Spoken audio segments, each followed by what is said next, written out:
and welcome to Real Metal. I am your host, Mark. This time around, we're taking a look at 1986 TerrorVision.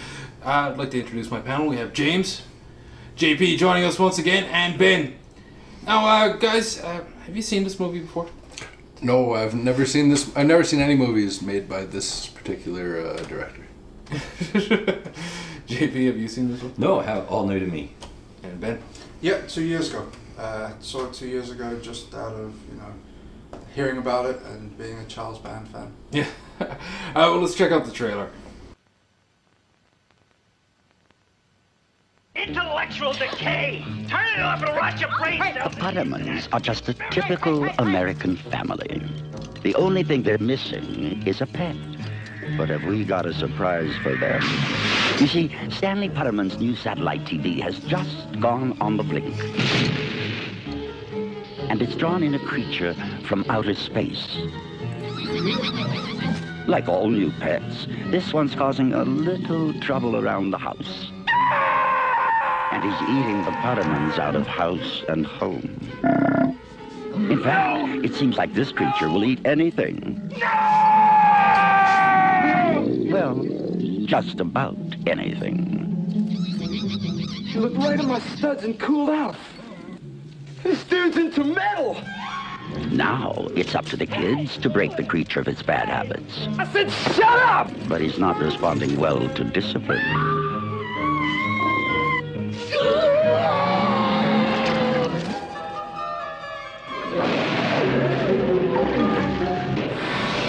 Earth children, please. I mean you no harm. I am Pluthar, here to save you. The Pottermans finally got themselves a pet, but they never even had a chance to give it a name. TerrorVision from Empire Pictures.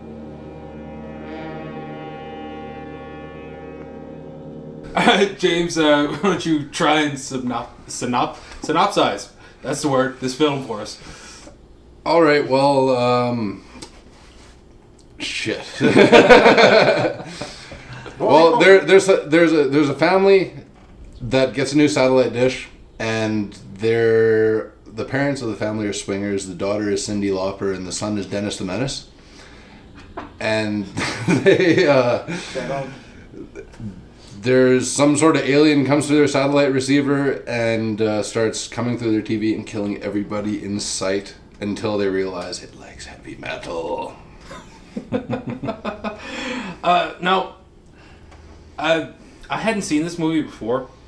When we were doing research when we were going to start this, I was just looking through a bunch of different websites of heavy metal themed movies, and that's where it popped up.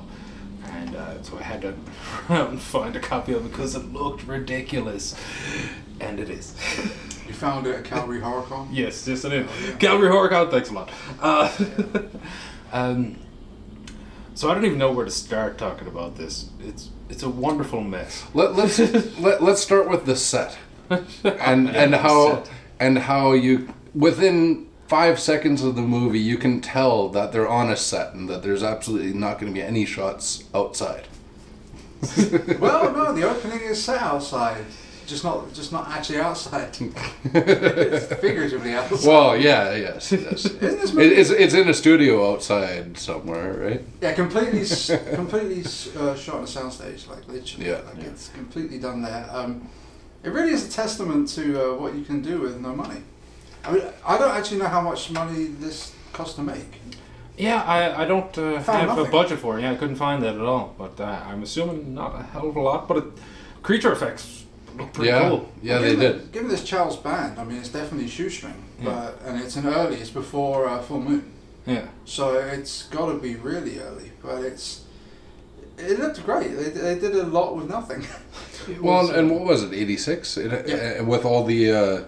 With the lasers coming out of the TV, the visual effects of the monster itself and the pieces and the goo and everything, it had that real effect to it, but still, it's a little. I think the effects were on par with Black Roses.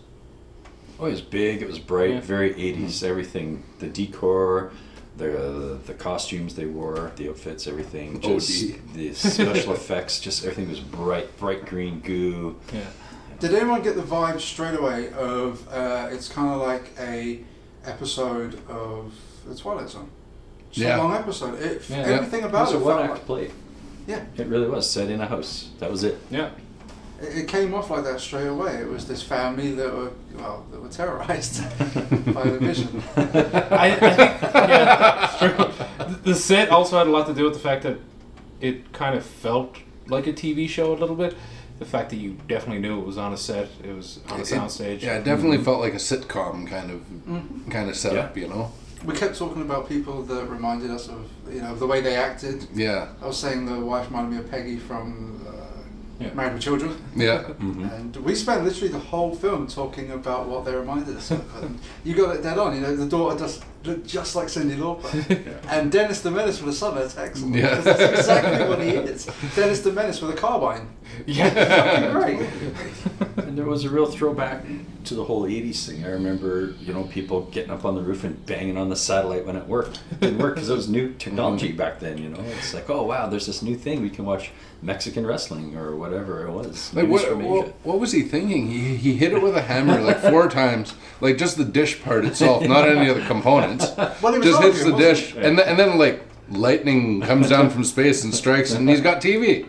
That's how satellites work, I guess. Well, is that throwback to families getting the big dishes, the big dish on the lawn? Yep. That we haven't seen for a good 20 odd years. And it's having a big dish and it's going to get everything. And he even says at one point, it'll be the biggest dish around, or something like that, or the best dish in town. With the do-it-yourself 100.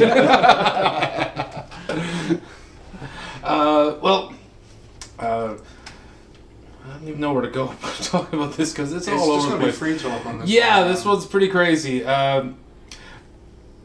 The Starship Enterprise in the beginning of it. You guys notice that? There's a couple little nods. It's there. It's in the beginning of it. Yeah. It's turned upside down. Now, you knew about that the way that I knew about that. It's written about it in trivia. Yeah. Otherwise, I mean... Yeah, I would have never seen it. I didn't notice till you guys pointed it out, to be honest. My girlfriend noticed it when we watched it the first time. Oh. Yeah. Wow. Yeah. That's crazy. Yeah. Really nice. She's a big Star Trek fan, so we watched it and she looked at it and was like, hey, what's that? That's amazing. Yeah. Because it has the 2 thrusters cut off. It's upside down. How much lubrication do you think was used in this movie? Fucking An awful lot. They probably got an endorsement. Maybe it's a sex lubricant. Well, they definitely had an endorsement for Heineken anyway. I could say that. No shit, eh? You come over here and you drink over I didn't my even notice Heine. that until just now. Yeah, it kind of reminded me of the Austin Powers thing. Get your hands off my Heine. There was loads of it. You come over here, you drink my Heine. You want another Heine? Well, some of the speech between the parents and their swinging counterparts was really like awkward. A lot of awkward moments for the children of that family. Well, let's just talk about that and paintings in the house too. The set, right? Like, oh my god, the set was amazing. Pastel. It looked like some kind of eclectic thrift shop in their house. Yeah. It had everything. They had the sunken living room like on the Beatles' Help there. But I like the daughter in the beginning of the movie. She says, "Oh, Mom, can we use the hot tub tonight?" Which is the size of a fucking pool. It's a pool. It's not a hot tub at all. It's like, oh no, we're planning on swinging tonight. Straight away. Yeah. And they're flicking through the channels when they go inside, and like it looked like the world's biggest orgy. Yeah. There was just flesh. Yeah. And then straight away they're like, ah! And the kids like, Everyone was gathered around. It's like, the monster in it was cool. I mean, it was obviously this idea, let's make it just like a big brain goo thing. Yeah. With a tentacle eye. Yeah, right there was kind of additions to it, the claw. yeah. Which is kind of taken from other things, I think. Yeah, like because the big claw was on it. What was one of the movies? Oh, the giant claw. The giant claw was Yeah. one of the movies that came on the TV. And when the creature takes over people, that was a really good idea. Having it kind of bring them back, but it was kind of like it was like puppetry. Yeah.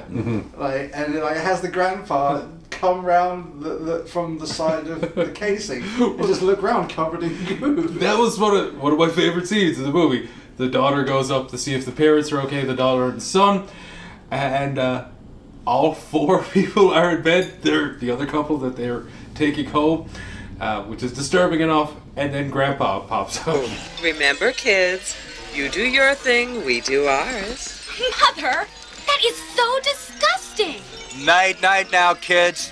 Try and keep it down, will you? Thanks. Barf me out. Have any of you seen Gramps? Right here, honeybee.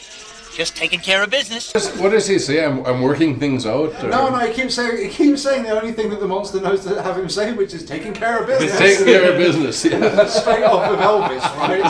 TCB, you know? I thought the monster reminded me a lot of The Thing in John Carpenter.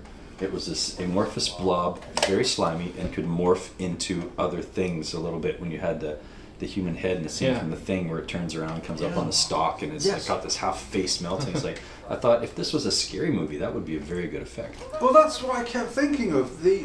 The scene with the family in bed was excellent, like, because you had them all there, and you had the cover, and it was wriggling. But you could tell it was their arms together like this. Doing this. Just their arms and their legs. But in an actual horror movie, that's a great idea. And obviously, it's been done in The Thing. But outside of that, it could be a really good idea to do in a horror movie, because it could come off very scary. Yeah, I thought it was kind of like a cross between like the Blob, Jabba the Hutt, and Slimer. Totally, absolutely. Yeah. Did you notice that straight away that the film from the get-go, like the first dialogue from the family, it's just hammy as shit, and it's done like again. It comes off like a sitcom, but a really bad sitcom. All of it. They must have had so much fun writing it because it's just so hammy. Yeah, well, they definitely knew they were making a comedy, right? Like there was no bones about it. This was going to be over the top and funny. It's not a B movie where you're looking at it and going like, "Oh, I'm laughing at the parts that are funny just because they screwed them up and they never had enough money." These guys were trying to be funny. Overacting and mugging for the camera without actually looking at it, but pretty close in many instances. Well, it's definitely a sign of what's to come with Charles Band. Charles Band would later do Puppet Master, which, you know, the early ones were very well respected, and then they got worse and worse for all 9 of them. But then he went on to make things like Ginger Dead Man and Evil Bong, and if you haven't seen them, just go watch them. You can watch them all streaming, actually, because he has a whole streaming service now, Full Moon Entertainment. They could sponsor us, that'd be great. We'd review more of their movies. They did like Doll Man and... there's a bunch there. Evil Toys or something? Yeah, but the company that did this, which was the one that preceded Full Moon Entertainment, also did... Dolls was one of theirs, Ghoulies, there's a few really good ones in there too. Well, that goes to the director, because the director of this movie, which isn't Charles Band is the creator of it, but the director, he did Ghoulies shortly afterwards. He worked on Texas Chainsaw Massacre originally, I know that much, as a sound guy. Really? Yeah, and I completely forgot what else he did. Shit. You have to cut that out. I had it. It's on my phone. Fuck. Who was OD again? Oh my God! Yeah. OD was from Child's Play 2, right? The metal. No. That's right. But, no, the dad is from Child's Play 2. Oh yeah. Stanley with the S for Stanley. Yeah. He's got the S on his. Which is a on onesie. his breast pocket. Kind of cream-colored onesie he's wearing. No, the OD character, which we're definitely going to talk about because of Wasp. He, we looked that up. I was watching it, and he is Uncle. Shit, come on, guys! Napoleon Dynamite. Oh, Rico. Uncle Rico. From He's Rico. right. He's yeah. Did you see that? OD. He looked right at my studs and cooled out. This dude's into metal. He's Uncle Rico from Napoleon Dynamite, So and he makes the exact same faces like nearly 20 years earlier. I like the braided wig. It was just awesome. And you know, you had like the armbands on. You know, the armbands. He had one on one of his braids. He had one little band on it that was clipped together. It was leather with 2 little pins on it. Would you guys recommend this movie, James? Depends to who, really. I definitely wouldn't recommend it to everyone. I would recommend it to people that like this vein of movies. Yeah. if like, for instance, I would never recommend this to any of my parents, or I wouldn't recommend, you know, my grandmother checking out TerrorVision. You know, if your parents, I mean, not your parents, of course, but if your parents are swingers, if your parents are into lube, I'd say no. You know, there's so much quality entertainment out there and so much quality crap out there that this was getting close to the bottom of the barrel for me. Yeah, I mean, it was fun once, but I'd be worried what someone would think of me if I said, "Hey, this is a great movie." See, I really don't know what that says for me, because I sought this out and looked long and hard to get it on Blu-ray. And I agree. Now, you know me, I like shit movies. So, we all do. Yeah. It's really good that you say that, because it had to happen eventually. And yeah, we can't love everything. The movie ended, and at least a few minutes later, you're still scratching your head. Going, do I like this or not? I don't know. Okay. I like TerrorVision. I like it just fine. In terms of what we watched so far, it is at the bottom. Yeah. It doesn't mean I dislike it. It just means that I liked everything else a bit more. Like, one of the bands that I play in, wrote an album about Friday the 13th Part 5, A New Beginning. Critically acclaimed to be the worst of all the Friday the 13th movies. Hated. And we love that movie. And I probably wouldn't tell my band members to check this movie out. It's just, I don't know. I don't think so. Alright guys, that's going to do it for another episode of Real Metal. I hope you enjoyed it. Remember, if you enjoyed this video, hit the like button, share it with your friends, and why not leave a suggestion in the comments for a movie you'd like to see us cover. You guys, you got any plugs? Well, myself and Mark playing Gales of Avalon. You can check us out on YouTube, Bandcamp, Facebook, wherever. And I also play Misanthropy and the EMTV Finland Radio, all that bullshit. But JP's got some other excellent stuff to go to. Sure, check out metalrules.com for lots of book and movie reviews. Play Streets of Rage. That's an excellent game. Alright guys, well that's going to do it for another episode. Let's see what Susie Putterman thinks of this movie.